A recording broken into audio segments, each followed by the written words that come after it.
இன்றே டவுன்லோட் செய்து உங்கள் ஃபேவரட் ஷோக்களை என்ஜாய் பண்ணுங்க. ஹைலி, அங்க பூஜைக்காக எல்லாரும் வெயிட் பண்ணிட்டு இருக்காங்க. இன்னும் கிளம்பாம என்ன பண்ணிட்டு இருக்கீங்க?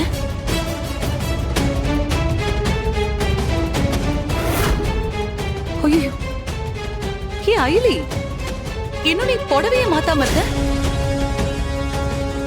சிவா, என்ன ஆச்சு உங்க ரெண்டு பேருக்கும்? ஏன் இப்படி பேய் அரைஞ்ச மாதிரி நின்னுட்டு இருக்கீங்க? அங்க உங்களுக்காக தான் இன்னும் பூஜையை ஸ்டார்ட் பண்ணாம வெயிட் பண்ணிட்டு இருக்காங்க. கபிலனும் ரித்திகாவும் ரெடி ஆகி வந்துட்டாங்க. நீங்க ரெண்டு பேரும் தான் இன்னும் அங்க வராம இருக்கீங்க. அண்ணி, அது வந்து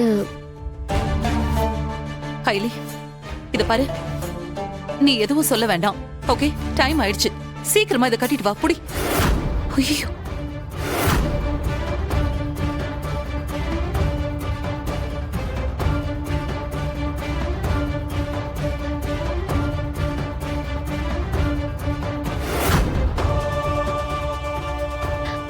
அண்ணி, நான் தான் தெரியாம கிழிச்சிட்டேன்.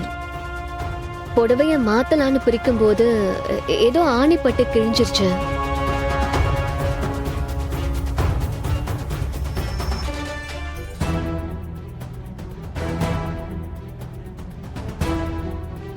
சாரி அண்ணி. சகப்பு புடவை என்கிட்ட இல்ல. நான் வேணா வேற புடவை மாத்திட்டு வரவா?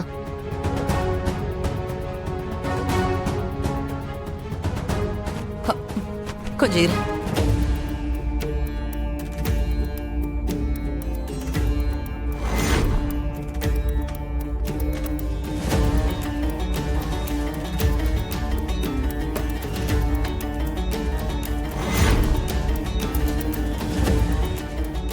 இத நீ பண்ணிருக்க மாட்டேன்னு எனக்கு தெரியும். இல்ல அண்ணி, நான் தான் ஆணில பட்டு. போதும். நீ எதுக்காக இப்படி எல்லாம் சமாளிக்கிறேன்னு எனக்கு தெரியும். ஆணில மாட்டி கிழிஞ்சிருந்தா அது எப்படி இருக்கும்னு எனக்கு தெரியாதா? நான் ஒன்னும் அந்த அளவுக்கெல்லாம் முட்டாள் கிடையாது.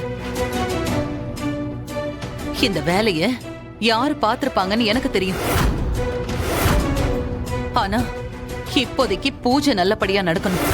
மத்ததெல்லாம் நான் பூஜை முடிஞ்சதுக்கு அப்புறமா பேசிக்கிறேன்.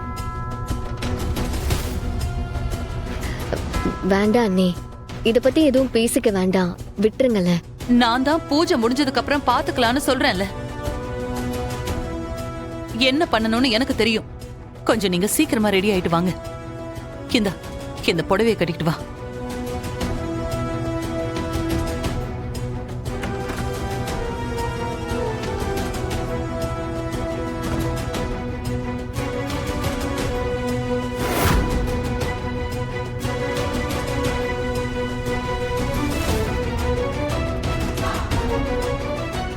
ரெண்டு பேரும் ரெடி ஆயிட்டாங்க.